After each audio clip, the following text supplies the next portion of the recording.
خدا کو سب کو جھکا دے، بندہ ساجد ہو محتاج بنی ایک ہوئے، تیری سرکار میں پہنچے تو سبھی ایک ہوئے۔ صلی علی نبینا صلی علی محمد صلی علی شفیعنا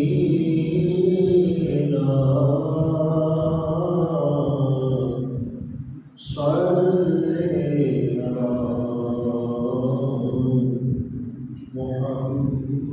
محمد صلی اللہ علیہ وسلم۔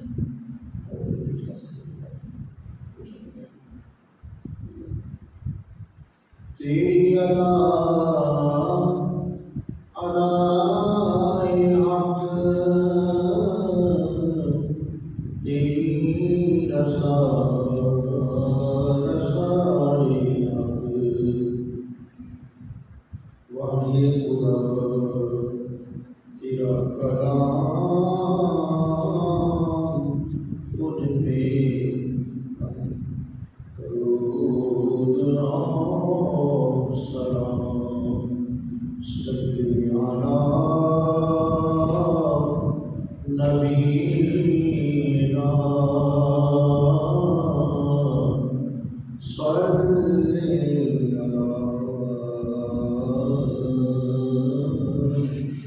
محمد صلی اللہ علیہ وسلم۔ نہایت قابل احترام بزرگوں، گزشتہ جمعہ 14 اگست کے بہت قریب تھا، تو گزشتہ جمعہ موضوع کے مطابق باتیں ہوئی۔ یہ تو چاہتا ہے کہ کچھ متعلقہ چیزیں بیان ہو جائیں تاکہ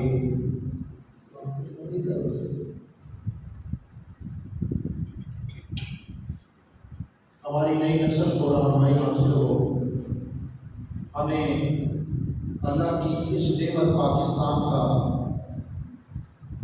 احسان معلوم ہو، یہ نعمت کتنی بھاری نعمت ہے، یہ نعمت کتنی عظیم نعمت ہے۔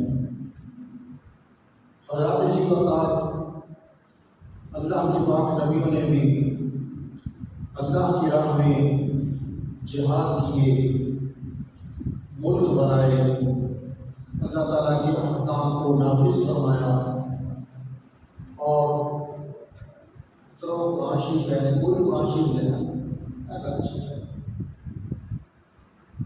اللہ انبیاء کرام نے جہاد کیے، ملک بنائے، اللہ تعالیٰ کے قانون کو نافذ کیا، اور اللہ کے راستے میں ہجرتیں بھی فرمائیں۔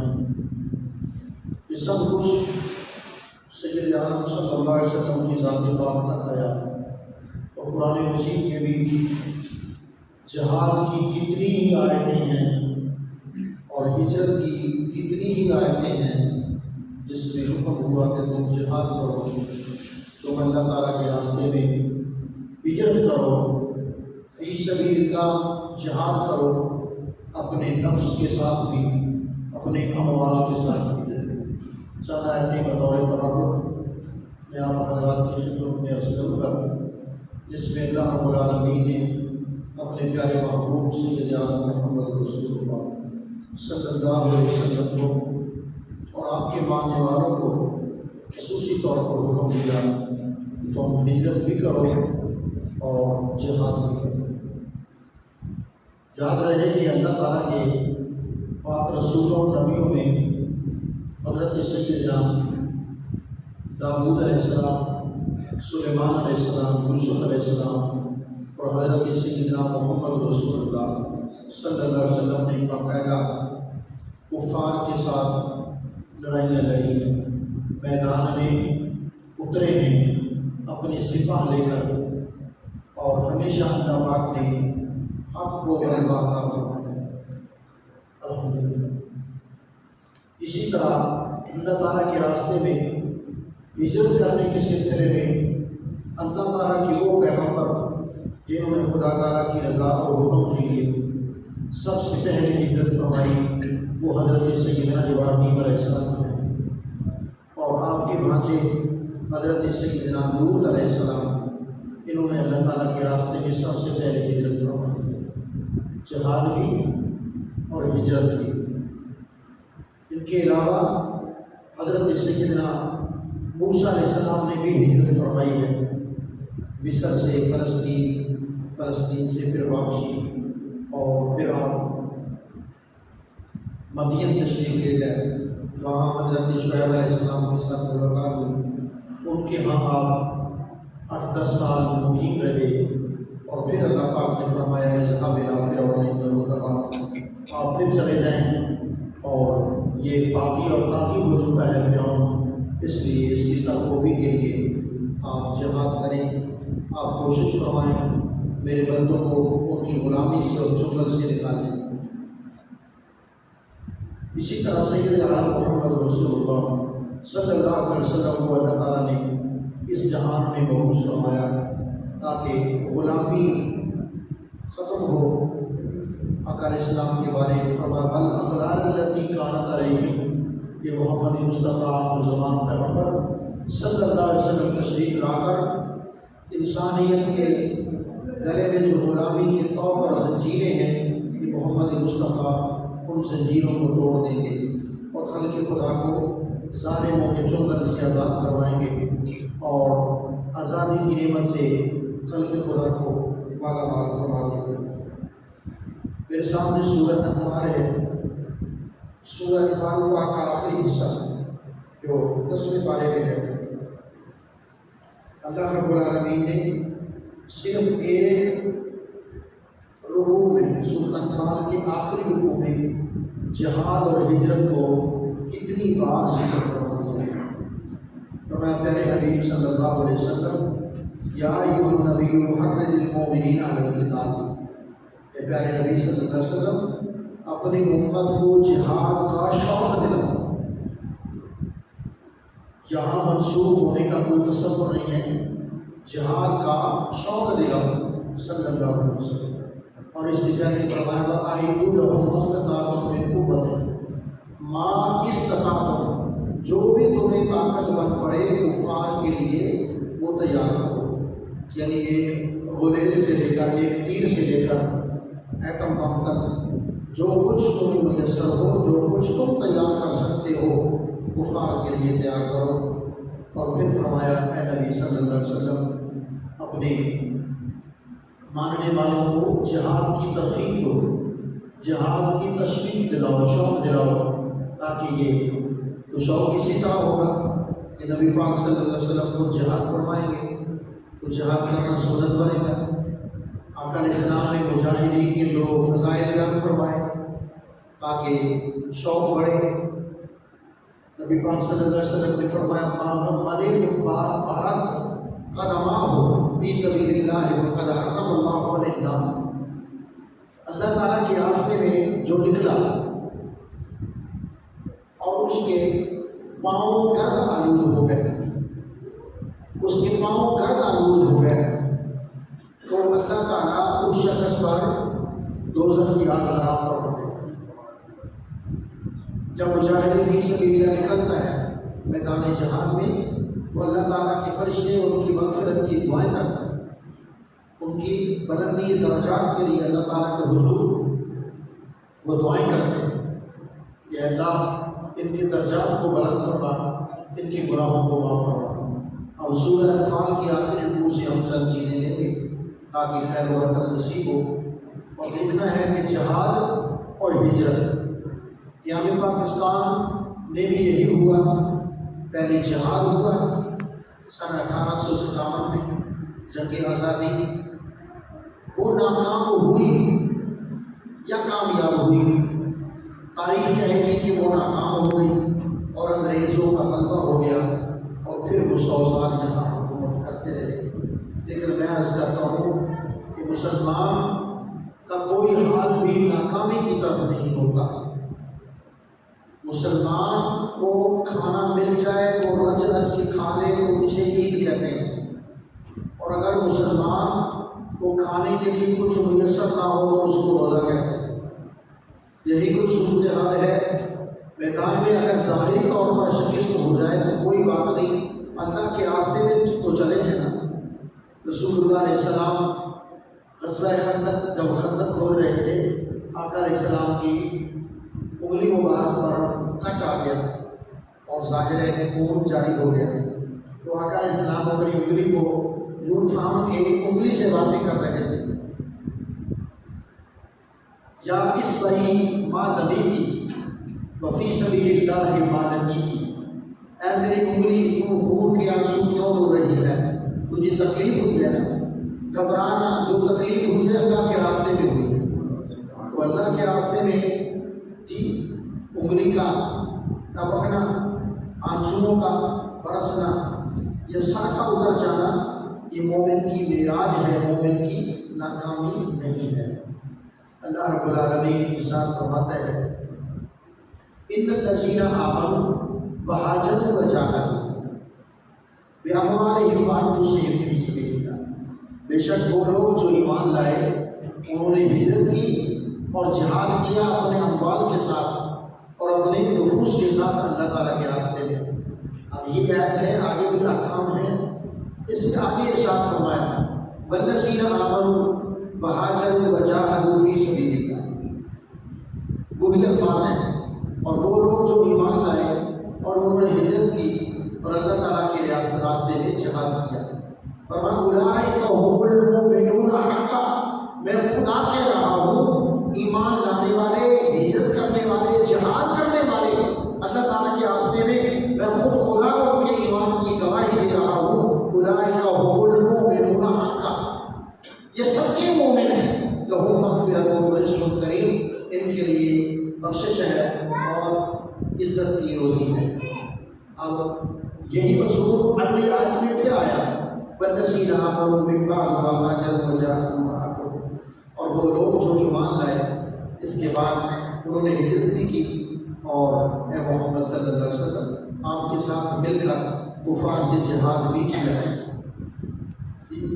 تو فرمایا کہ اللہ تعالیٰ کی کتاب میں ایک دوسرے کے حقدار ہیں، یہ ایک دوسرے کے محسن ہیں، ایک دوسرے کے ساتھ متعلق ہیں، ایک دوسرے کے سکے ہیں اور حقیقی ہیں۔ ان اللہ بکل شیء علیم، بے شک اللہ ہر چیز کو جاننے والا ہے۔ اب آگے سورۃ توبہ ہے، اور سورۃ توبہ تو ہے سورۃ جہاد۔ سورۃ توبہ کے 3 نام ہیں، سورۃ توبہ، سورہ براءت، کیونکہ یہ شروع ہوتی ہے براءۃ من اللہ ورسولہ، اور اس میں جہاد کا حکم ہے، لہذا اس سورۃ توبہ کا تیسرا نام ہے سورۃ جہاد۔ سورۃ توبہ، سورۃ براءت اور سورۃ جہاد۔ اب اس سورۃ جہاد میں اللہ رب العالمین نے اللہ اکبر مکی 13 سال دور میں جہاد نہیں ہے، اور مدنی 10 سال کے پہلے 2 سال میں بھی جہاد نہیں ہے۔ سن ہجری 2 میں غزوہ بدر ہوا، جس کا تذکرہ سورۃ انفال میں بڑی تفصیل سے ہے۔ اس کو بیان کرنے کے بعد اب سورۃ توبہ میں جہاد فی سبیل اللہ کے لیے نکلنا اور اس کے فضائل اور اس کے کمالات اور اس کا طریقہ جی وہ سارا بڑی تفصیل سے بیان کیا ہے۔ قاتل المشرکین کافۃ کما یقاتلونکم کافۃ، اور سورہ توبہ سے پہلے بسم اللہ کا نہ ہونا بھی اس بات کی دلیل ہے کہ اللہ رب العالمین نے یہ قسم کے ساتھ سورہ توبہ نازل فرمائی ہے۔ اللہ اکبر۔ اب اس سورہ توبہ کا ایک آیت میں حوالہ دیتا ہوں، 1-2 آیتوں، وہی مضمون ہے جو پیچھے انہی الفاظ کے ساتھ ہے، الذین آمنوا وہاجروا وجاہدوا فی سبیل اللہ باموالہم وانفسہم، وہی الفاظ ہیں۔ بے شک جو ایمان لائے انہوں نے ہجرت کی، اللہ تعالیٰ کے راستے میں جہاد کیا، اپنے اموال کے ساتھ، اپنے جانوں کے ساتھ۔ اللہ پاک فرماتا ہے اعظم درجۃ عند اللہ، لوگوں سن لو، غور سے یہ سمجھ لو اور جان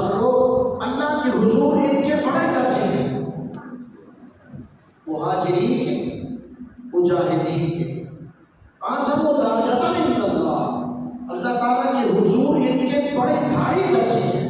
خدا جانتا ہے اللہ نے ان کو کتنے نوازشیں ان پر فرمائی اور کتنے ان کے مراتب بلند فرمائے۔ دیکھو نا، کسی ایک شخص کے لیے قربانی دینا کہ میں یہ تکلیف اٹھا لوں تاکہ اللہ کے اس بندے کو پیدا ہو جائے۔ عیسائی سے کہتے ہیں نا کہ تم ایسا کرنا،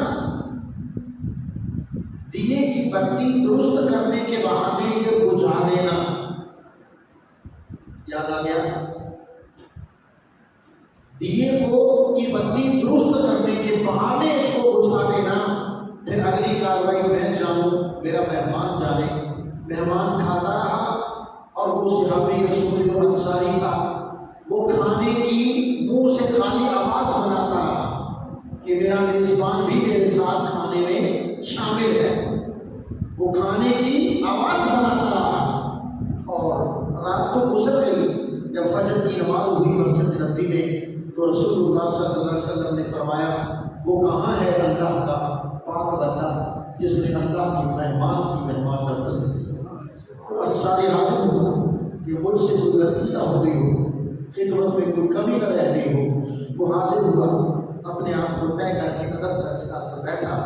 آقا علیہ السلام نے فرمایا تجھے مبارک ہو، تیری مہمان نوازی کا تذکرہ اللہ کے عرش پر ہو۔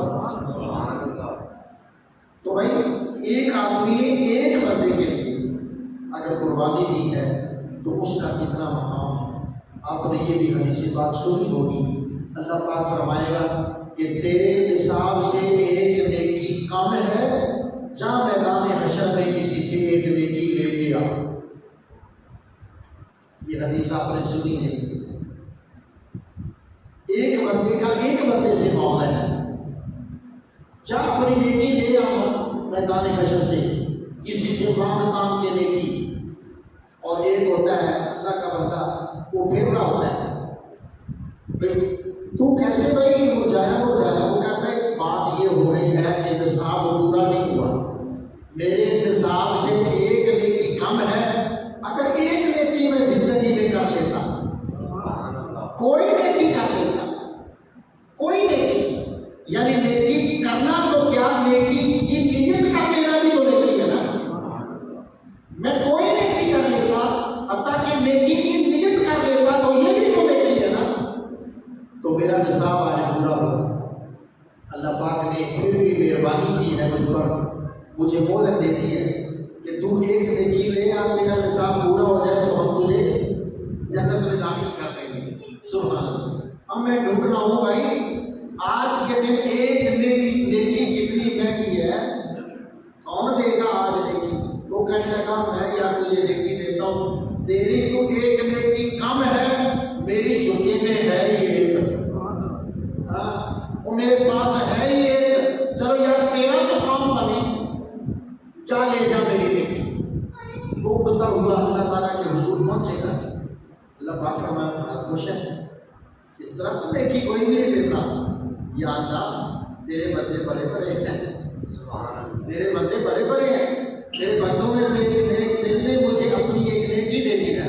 اور میں اچھا اس نے اتنے مشکل وقت میں مجھے ایک نیکی دے دی، ذرا بلا کے لاؤ، اس کو جنت نہیں چاہیے، ایک تھی ایک بھی دے دی، وہ تو ویلا ہو گیا، وہ تو خالی ہو گیا، ذرا لاؤ نا اس کو۔ تم نے اس کو ایک نیکی دی، عرض کیا مولا بندہ تیرا تھا پریشان، تیرا بندہ تھا پریشان، سرگردان میں پڑا، میں نے جانا کہ اور تو نیکی میں نے دنیا میں کی نہیں کسی کے ساتھ، کوئی سماجی نیکی، کوئی اجتماعی نیکی، کوئی انفرادی نیکی، کوئی محلے کی نیکی، کسی قسم کی، تو چلو آج ہی نیکی کر کے دیکھ لوں، میں نے ایک نیکی اس کو دے دی۔ تو پھر اس کا نتیجہ کیا ہوا بلا؟ آقا علیہ السلام نے فرمایا اللہ پاک نے ان دونوں کو بخش دیا، اس کو اس لیے بخش دیا کہ تیرا نصاب پورا ہو گیا، اور دوسرے کو اس لیے بخش دیا کہ تم نے میرے بندے کا لحاظ کیا، تم میرے بندے کے کام آئے۔ تو قیامت کے دن جب نامہ ہمارا پکا ہوا،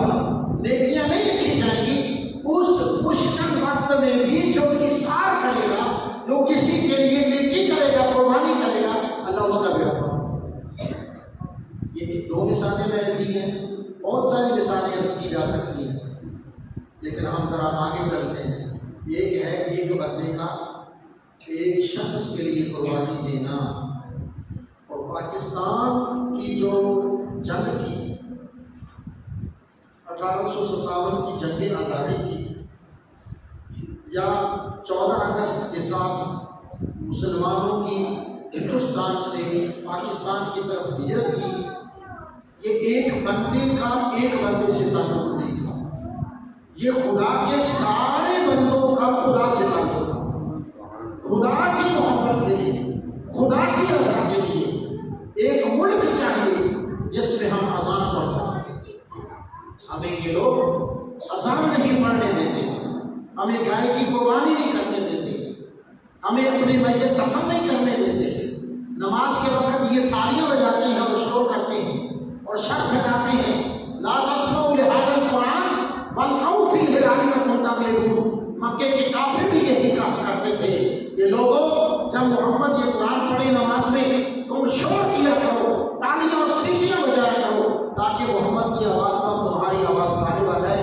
تو ان شیطانوں کی یہ جو طریقہ تھا انڈیا میں رائج تھا، مسلمان نماز پڑھتے تھے، یہ تھالیاں بجاتے تھے، یہ ڈھولکیاں لے کر مسجدوں کے دروازے پر آ جاتے تھے، گائے کی قربانی نہیں کرنے دیتے تھے، ہمارے مناسب کو روکتے تھے اور اپنی دھوس اور دھاندلی کے ساتھ مسلمانوں کو مجبور کرتے تھے۔ اب اندری حالات ایک مسلمان کے دل میں یہ طرف پیدا ہوتی ہے کہ اللہ پاک ہمیں ایسا ماحول عطا کر دے، کوئی ایسی جگہ ہو، ایسا مقام ہو جہاں ہم ہوں ہمارا خدا ہو، جہاں ہمیں اذان دینے سے، درود پڑھنے سے، قرآن پڑھنے سے، نماز پڑھنے سے، دین کے اوپر عمل کرنے سے کوئی روکے نہ۔ اللہ پاک جل جلالہ نے بر صغیر کے مسلمانوں کو بڑا عظیم رہنما عطا کر دیا ہے، جس کے 2 نام تھے، یعنی اس کا نام 2 شخصیتوں کے نام کا مرکب تھا، وہ محمد کا فیض بھی تھا اور علی کا فیض بھی تھا۔ محمد علی کا فیض لے کر، اور آپ نے کبھی غور فرمایا کہ اس جہاد پاکستان جد و جہد آزادی میں بہت سارے لوگ تھے جی، شوکت علی بھی تھا، علی صاحب بھی ساتھ تھے، اور عثمان جی، محمد علی بھی تھا، شوکت علی بھی تھا جی، اور کتنے ہمارے بزرگ تھے، اور ان کے ساتھ ایک فاطمہ بھی تو تھی۔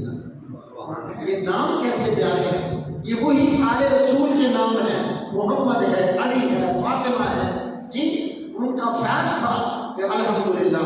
اور پھر عجیب بات لگتی ہے، اگر غور کریں کہ پاکستان کے مخالفین کو دیکھیں تو وہ بڑے بڑے طالب تھے جن کے تاج خدا نے مٹی میں روک دیے، خدا نے ان کی طاقتیں اور ان کی قوتیں اور ان کی سازشوں کو مٹی میں ملا دیا، اور پاکستان چاہنے والوں، پاکستان قیام کے حامی جو تھے، ان ناموں میں جتنے نام میں نے پڑھے ان میں اکثر سادات تھے۔ سید پیر میر علی شاہ، اور سبحان اللہ، سید پیر میر علی شاہ، سید جماعت علی شاہ صاحب، سیدنا محمد افضل شاہ صاحب، سیدنا ابو الحسنات صاحب، سیدنا ابو البرکات صاحب رحمۃ اللہ علیہ، سید نعیم الدین مراد آبادی، یہ سعادات کی جماعت تھی جنہوں نے اپنے چاہنے والوں کو آگے کیا، اور پاکستان نہ بننے دینے کی جو کوشش کرتے تھے وہ سارے لوگ ناکام ہو گئے۔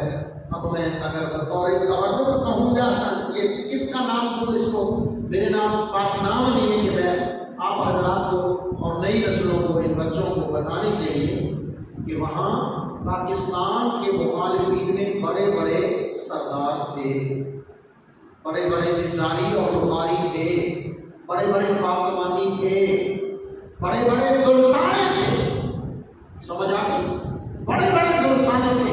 نواب زادہ نصراللہ بھی ان لوگوں میں تھا، اور مفتی محمود بھی ان لوگوں میں تھا۔ ہم ان کی بخشش کے لیے اللہ سے دعا کرتے ہیں، مسلمان، اور یہ سیاسی مسئلہ تھا۔ مفتی محمود ایک جلسے میں اس نے کہا کہ شکر ہے خدا کا ہم پاکستان کے بنانے کے گناہ میں شامل نہیں تھے، وہ اس کو گناہ سمجھتے تھے، اور تعالیٰ شاہ بخاری اللہ اس کو بخشی جی، اور وہ پاکستان کے خلاف اتنی زبردست جی، اور ساتھ یہ بھی کہتا تھا تقریریں میری سنتے ہو اور ووٹ کیا قیادت کو دیتے ہو، تقریریں تو میری سنتے ہو، کیونکہ وہ جادو اثر خطیب تھا۔ یہ ہے تو مبالغہ، لیکن مبالغہ بھی اس جگہ ہوتا ہے جہاں کوئی شے نظر آتی ہو، ایسے تو نہیں مبالغہ ہو رہا تھا۔ کہتے ہیں کہ وہ تقریر کرتا تھا تو ہوا میں پرندے آ کر کھڑے ہو جاتے تھے۔ جی، اگر یہ ایسا نہیں بھی ہے لیکن وہ مشہور خطیب تھا جی، اور اپنی جادوانہ انداز کے ساتھ وہ تقریر کرتا تھا۔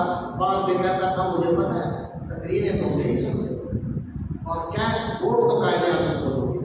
یہاں بطور لطیفہ میں بات بھی عرض کرتا ہوں، لوگوں نے یہ مشہور کر دیا کہ قائد اعظم ہے شیعہ اور شیعے کو ووٹ نہ دو۔ آج کل بھی کچھ خطیب ایسے ملتے ہیں جو اپنی محفل کو، اپنی مجلس کو کرواتے ہیں فرقہ واریت کے زور پر۔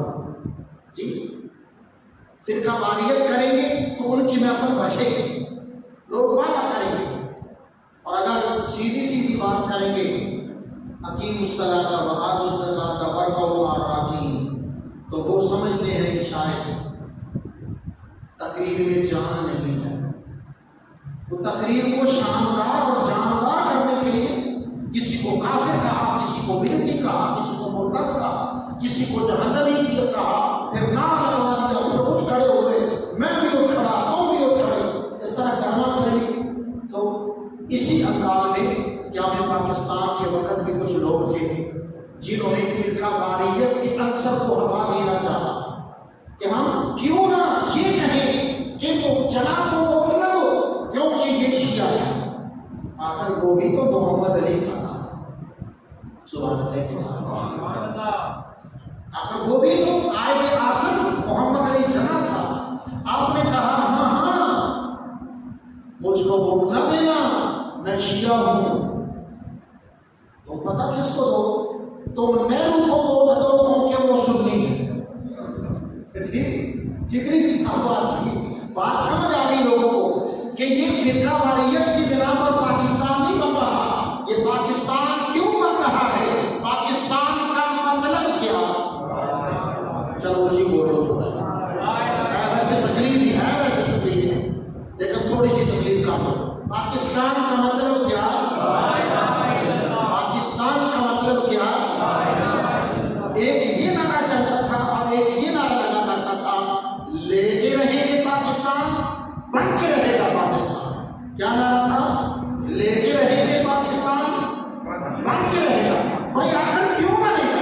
اس کی کیا ضرورت ہے؟ لے کے رہیں گے بھی کیوں لے کے رہیں گے؟ آپ کو پاکستان کی کیا ضرورت ہے؟ ایک مملکت کی کیا ضرورت ہے؟ تم ٹھیک ہے اپنے گھر میں نماز پڑھ لو، کوئی تمہیں قرآن پڑھنے سے منع کرتا ہے، لیکن اگلے نعرے میں اس کا مطلب واضح ہو گیا کہ پاکستان کیوں چاہیے، ایک وطن کی ہمیں کیوں ضرورت ہے۔ پاکستان کا مطلب کیا؟ لا الہ الا اللہ۔ ہم نبوت کا پہلا 13 سالہ دور، ہم وہ نہیں چاہتے کہ مکے میں ایمان تو آ جائے، لوگ مسلمان تو ہونے لگے، نہ اذان ہو، نہ نماز ہو، نہ حج ہو، نہ زکات ہو۔ ہم مدینے والا اسلام چاہتے ہیں کہ سر عام اذان بھی ہو، سر عام حج بھی ہو، سر عام قربانی بھی ہو، اور سر عام اللہ تعالیٰ کے نعرے تکبیر کی آواز بھی ہو۔ ہم وہ اسلام چاہتے ہیں جو مدینے سے نکلا اور پوری دنیا پر غالب ہو گیا۔ حضرات جی وقار، شکر ہے کہ ہمیں پاکستان مل گیا، اب مل تو گیا، اب کرنا کیا ہے؟ اسی طرح رہنا ہے ہم نے۔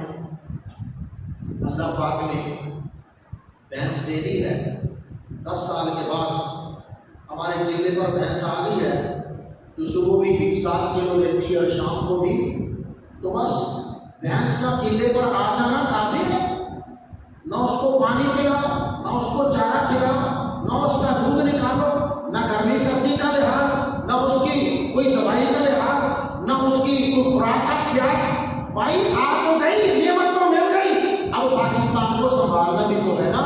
میرا بنانا نہیں تھا، اس کو بنانا ہی نہیں تھا، اس کو سنبھالنا بھی ہے، اس کے اندر جینا ہے، صرف حیوان بن کر نہیں، صرف انسان بن کر نہیں، بلکہ پاکستان میں ہم نے جینا ہے مسلمان بن کر، پاکستان میں ہم نے جینا ہے اللہ کے عاشق بن کر اور مصطفیٰ کے سچے غلام بن کر۔ اللہ تعالیٰ ہمیں توفیق دے کہ ہم اس کی عظیم شان کہتے ہیں مملکت خدا داد، اللہ پاک نے ہمیں ہزاروں قربانیوں کے بعد یہ وطن عطا فرمایا۔ اب ہمارا فرض ہے کہ ہم اپنی زندگی کو بے مقصد نہ گزاریں، ہم اپنی زندگی کو با مقصد بنائیں، ہم کچھ کر جانے کا جذبہ پیدا کریں، اپنے آپ کا خیال کریں، اپنی نئی نسلوں کا تحفظ کریں، ان کے ایمان کا خیال کریں، ان کے اسلامی مستقبل کا فکر کریں۔ ہمارا بیٹا آج نماز پڑھتا ہے یا نہیں پڑھتا، ہمارا بیٹا قرآن پاک کی تلاوت کرتا ہے یا نہیں کرتا۔ حضرات جی وقار، اس طرح اس فکر کے ساتھ اگر ہم رہیں گے تو انشاءاللہ ہماری جغرافیائی حدود بھی محفوظ رہے گی اور ہمارا ایمان بھی محفوظ رہے گا۔ اللہ پاک پاکستان کو تا حشر سلامت رکھے اور پاکستان کے چاہنے والوں کی اللہ خیر کرے، اور اس دھان کے فصل میں جو یہ ڈیڑا وغیرہ ہے اللہ تعالیٰ اس کو جلا دے، اس سے آزادی حاصل ہو جائے، تاکہ جو بوٹے ہیں مقصود یہ خوب پھلیں اور پھولیں۔ صلی اللہ تعالیٰ علی رسولنا محمد و آلہ وصحبہ۔